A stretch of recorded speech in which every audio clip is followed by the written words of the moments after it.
deep neural networks wouldn't have been possible without the original artificial neural networks, and so on. So there has been a progression in the technology which has brought us to the large language models. And these large language models have been trained on trillions of words, quite literally, trillions and upon trillions of words.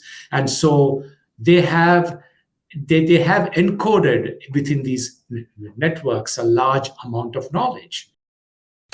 Welcome to the Making Sales Social podcast, featuring the top voices in sales, marketing, and business. Join Brynne Tillman and me, Bob Woods, as we each bring you the best tips and strategies our guests are teaching their clients, so you can leverage them for your own virtual and social selling. Enjoy the show. Welcome back to Making Sales Social. I have a really great guest today, Dr. Yeshwant Muthusamy, who is an AI principal at a company called Improving. He has extensive experience in the consumer electronics, wireless telecommunications, and semiconductor industries, having held leadership positions at companies like Immersion Corporation, Toyota, Samsung, Research, Nokia, Texas Instruments, and it goes on. He also teaches a continuing education course called Generative AI for the Rest of Us, designed specifically for business leaders and non-technical professionals as a part of his own consulting practice. It's Yeshvik Solutions, LLC. Dr. Muthusamy has 6 issued patents and over 30 peer-reviewed publications. He holds a B.Tech for JNTU in India and a PhD from Oregon Graduate Institute, both in computer science and engineering. Dr. Muthusamy, welcome to the show. Thanks, Brynne. It's great to be here. I'm excited to have you here because, when we were talking, I had these aha moments of the AI from a different perspective. And I'm really excited to jump into the things that you're doing now and how your brain works around AI and large language models. But before I jump into the questions we have for you today, we ask all of our guests the same first question, which is, what does making sales social mean to you? It means that you are trying to sell to people based on their needs. I mean, that's the way I see it. If people need what you're selling, then you're more likely to make a sale. And so to me, I mean, selling is a social activity, and you're trying to make a connection with the customer. And if the customer is able to understand, is able to identify with you, then you're more likely to make the sale. That's great. Thank you. I love that.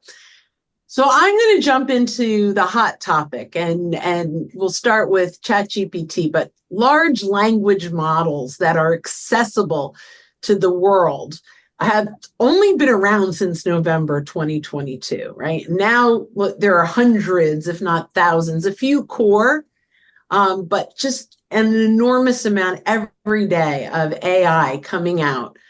But after talking with you, I realized that AI has been around way longer than November 2022. Talk a little bit about AI from its inception and what you've seen over the incredible, I think even over 50 years, if I remember what you said. Yeah. Yes. I mean, there has been work done in AI.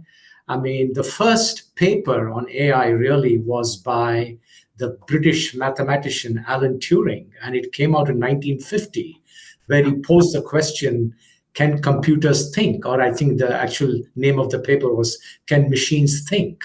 And that is where you have the origin of the so-called Turing test, which, by the way, no large language model has been able to satisfy in the way it was originally thought of.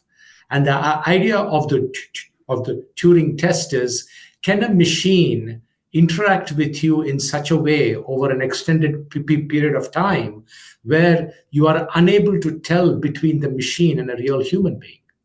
That is what is the essence of the so-called Turing test. And since then, it has been fascinating to see the progression of AI through the years. And by the way, I was not around when Alan Turing Yeah, wrote his paper. pretty sure you're not in your 70s. So I just thought I should mention that. But it's been fascinating to see the progression of AI, and it's really the progression of the human thought on how you can make machines think. So we've had this concept of expert systems or rule-based systems, and that gave way to what are known as artificial neural networks, which was an attempt by man to kind of mimic how machines think. You have these nodes called different neurons, and the neurons have links, which is supposed to simulate how the human brain works. And from neural networks, we went on to what are known as deep neural networks, which are much larger neural networks. And then that's what brings us to this current state of deep neural networks this current state of large language models. Large language models would not have been possible without deep learning or deep neural networks. Deep neural networks wouldn't have been possible without the original artificial neural networks, and so on. So there has been a progression in the technology which has brought us to the large language models. And these large language models have been trained on trillions of words, quite literally, trillions and upon trillions of words. And so they have encoded within these networks a large amount of knowledge. But a note of caution there, when these large language models were being trained, they adopted this notion of beggars can't be choosers. So they trained from data from all over the web, including the dark web, which is why you hear all these stories about ChatGPT giving all kinds of responses.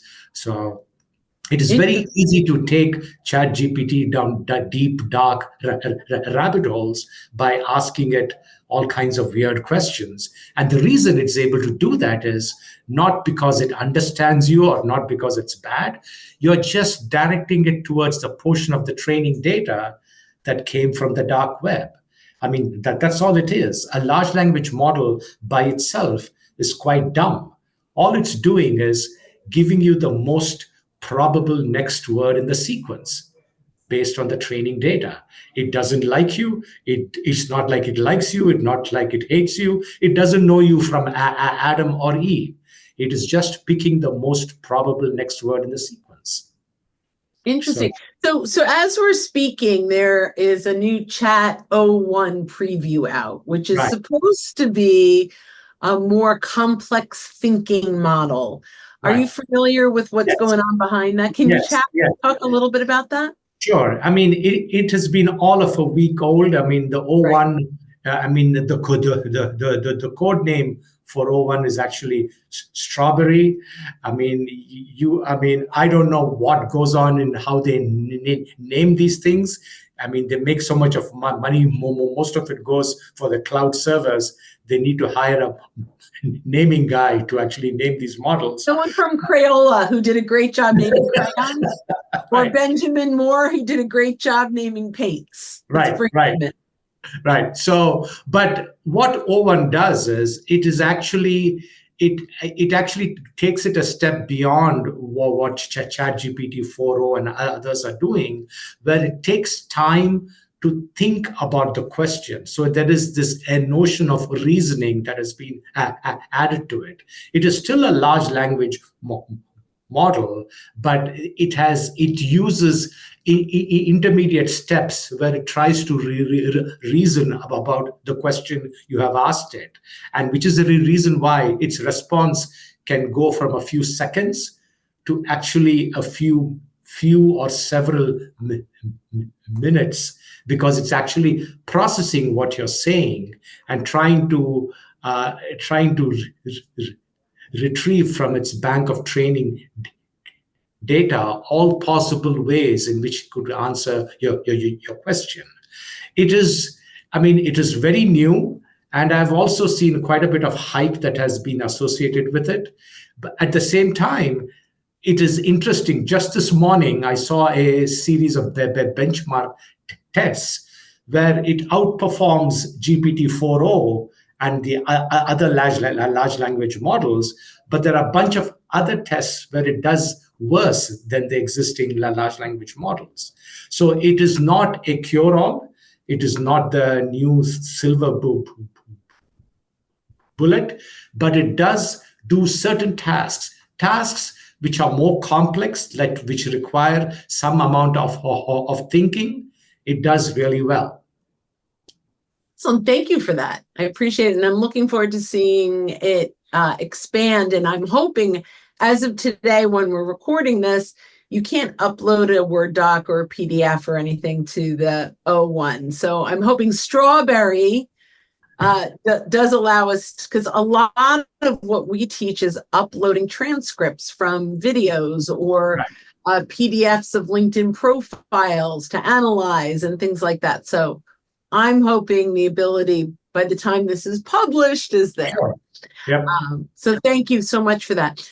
Let's just talk for a moment about the responsibility and ethical AI, and what does that really mean? And I guess I'm throwing a couple of questions on this, but how can businesses make sure that they're being responsible and ethical, but they're also empowering their team to use AI? Right. So, we've seen a lot of, a lot of news items about people getting into bad situations because of the way they've used their AI models.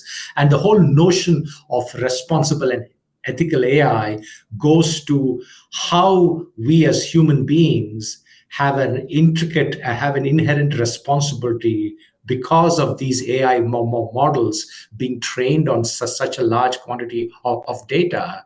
You have to be very careful how you in the types of data that you provide the model, because that is going to inform how the model is going to do once it's let loose in the wild.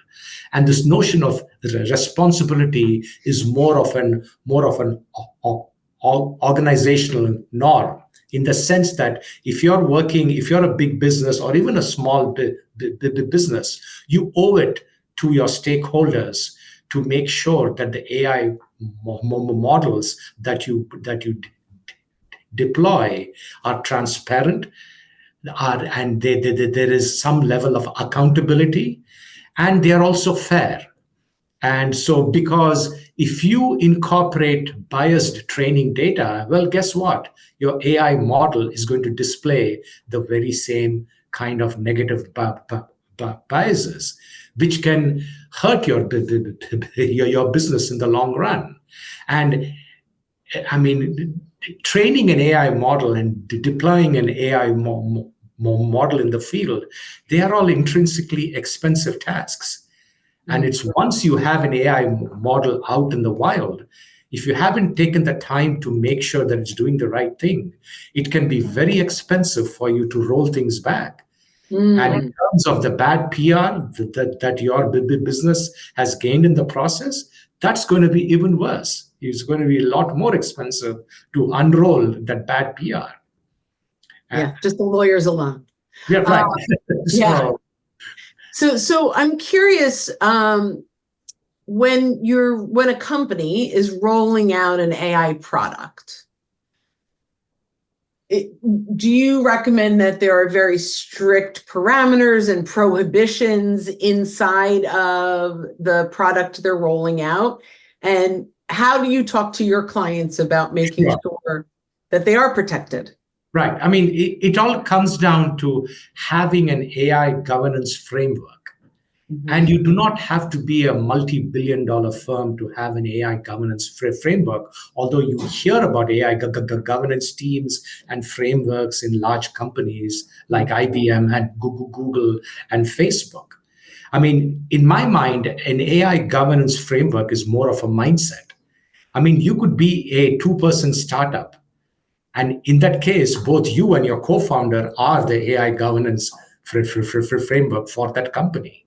Because you need to make sure that when you collect data, when you train your models, when you deploy your models, you're incorporating your all these notions of responsible and ethical AI. And as you grow, I mean, once you grow up, then the CEO and the CTO and probably the CISO and the CFO, they are all part of the governance framework, where the whole point is you are ensuring that your company's reputation is not harmed. You're ensuring that you're not spending too much of money on this, that's where the CFO comes in, and you're ensuring that the data that you have provided is not leaking out PII, personally identifiable information of your stakeholders or your end customers. All those go into this notion of an AI, a proper AI governance framework, where you're trying to harness the incredible power of AI technologies without harming yourself and the people it is supposed to serve. That's what it comes down to. And it's not a one-off. It's a constant process. So a lot of my clients, including banks, are considering Copilot with Microsoft as an option. Why is that a better option for the companies that have the fear of their intellectual property or customer data being breached?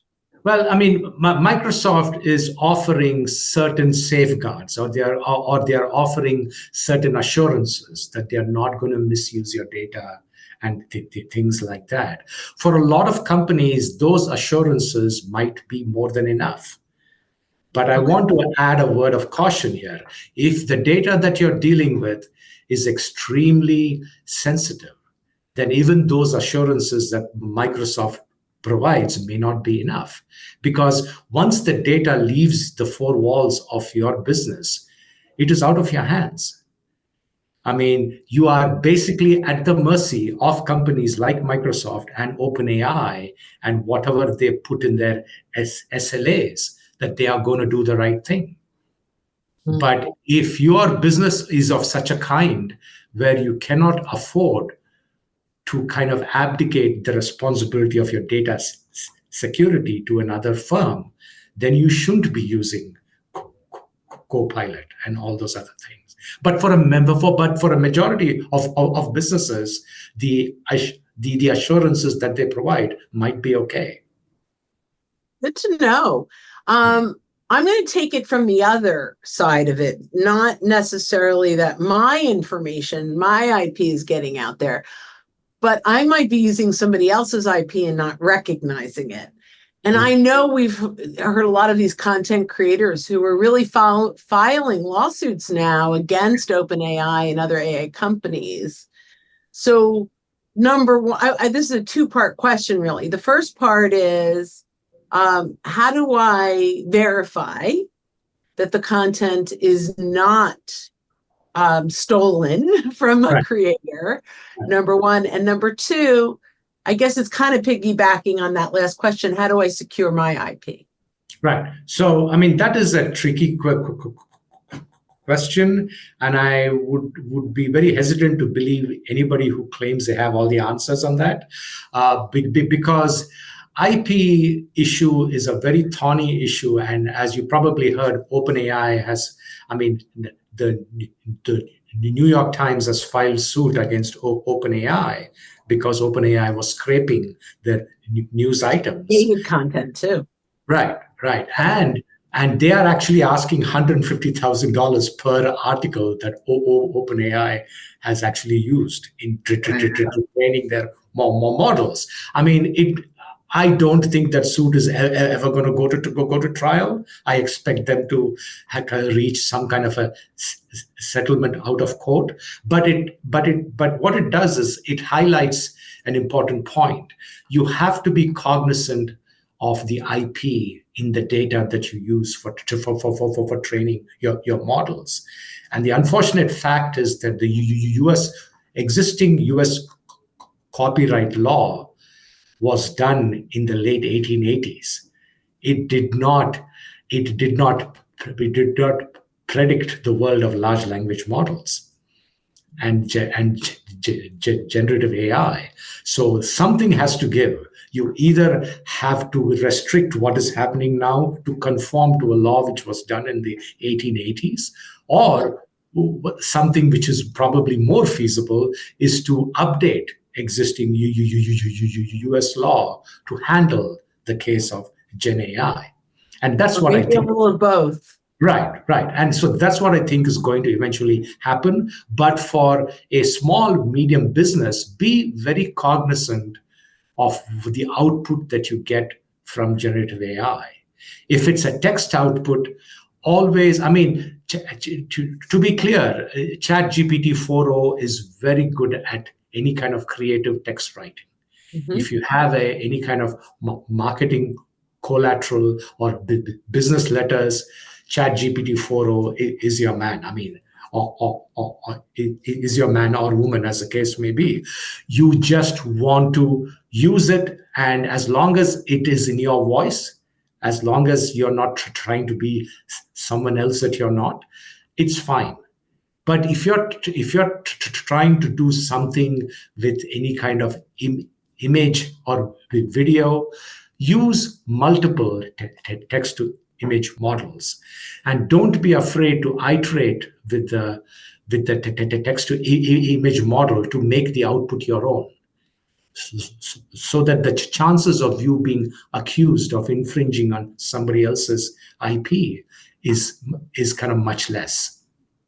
Yeah, I've heard also to make sure you're saving your chat threads. Yes. So that you can back it up with what you've done. So that's great news. I love hearing. And if you look at the background, you see that head. That head I created using ChatGPT 4.0, mm-hmm. and it took me 4 iterations for it to get it to exactly the way I wanted it. And now it's yours. Yes. So and so that was a great image, and that infographic or that graphic of that head is now become kind of a somewhat of a trademark of my course. It is in all of the marketing collateral which I send out. That's part of for my course. And it's gotten to a point where people in my LinkedIn network, the moment they see that head, they know that I'm talking about the course. That's great branding. Absolutely. I love that. Right. I love that. So a quick question on, we've been talking about ChatGPT, OpenAI. What about Gemini and Copilot and Claude and some of the others that are out there? I know we talked on Copilot, but are there any that you feel or even imagery like Leonardo? Right? Are there any that you love, any that you just say play with it until you find the one that matches you? What are your thoughts? I always play these large language model chatbots against each other. If it's a task where I'm going to be on the hook, I always ask the exact same question to multiple large language model chatbots, and I see what each one has to say. Now, in general, Claude is really good for more factual information, mm-hmm. whereas GPT-4 cannot be trusted for factual information. I mean, they have probably improved, and now they might say that they're good, and I don't disbelieve them. But in my experience, ChatGPT-4 is great for creative writing, mm-hmm. not so much not so much for factual information. Claude and Gemini probably have a leg up on ChatGPT 4.0 if you want factual, up-to-date information. So my general rule of thumb is, don't be afraid to ask the same question of multiple large language models and see what each one has to say. and I then put love that advice. and then put your spin on it. Make sure it's in your voice. I'm seeing LinkedIn comments to posts which are obviously generated by ChatGPT, and that is bad form. I agree. If you do not have today's world, if you do not have the intellectual capacity to write a LinkedIn comment on your own, I don't know what to say. Well, and I'll always say, if you don't have the ability to do that, go grab a quote from the actual piece itself. Right. Say, love this quote and why. Exactly. I mean, my last piece of advice is do not abdicate your inherent ingenuity and creativity to a piece of code. We should be at the center of everything that you do with AI. I love all of that. Thank you so much. There were some amazing learning moments, and I'm very excited that we had this conversation. Is there any question I should have asked you that I didn't? Oh, no, I think you hit all the main points, but you have to keep in mind, I can talk all day about AIs, but it's been Me too. Me too. I love it. Well, if for other people that want to continue this with you, how can people get a hold of you? Well, I can be reached at my email address. That's my first name at yeshwik.com, yeshvik.com. I'm happy to chat with them at any time. Great. And if you're local to that Dallas Fort Worth area, you might want to come take my course. I wish I were local there. I'm in New York, but if I'm ever down there, thank you so much. Thanks, Brynne. This has been fun.